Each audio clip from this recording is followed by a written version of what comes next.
kabar duka menyelimuti dunia kesehatan Aceh, di mana salah satu tenaga medis, Dr. Imai Indra SPAN, meninggal dunia setelah berjuang melawan COVID-19 yang menjangkitinya.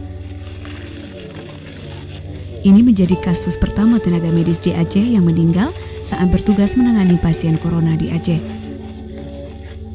Almarhum menghembuskan nafas terakhir sekira pukul 9.40 waktu Indonesia Barat dalam perawatan di ruang ricu RSUZA.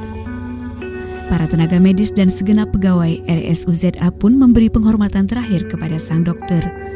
Ratusan orang ini juga ikut menggelar sholat jenazah untuk almarhum dengan menerapkan protokol kesehatan, sebelum akhirnya sang dokter diantar menggunakan ambulan ke tempat peristirahatan terakhirnya.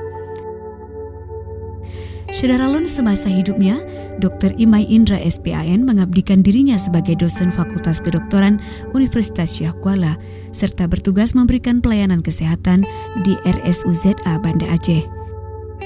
Di luar profesinya sebagai tenaga medis, almarhum juga dikenal mudah bergaul di berbagai lintas komunitas, mulai dari komunitas goes hingga kendaraan bermotor.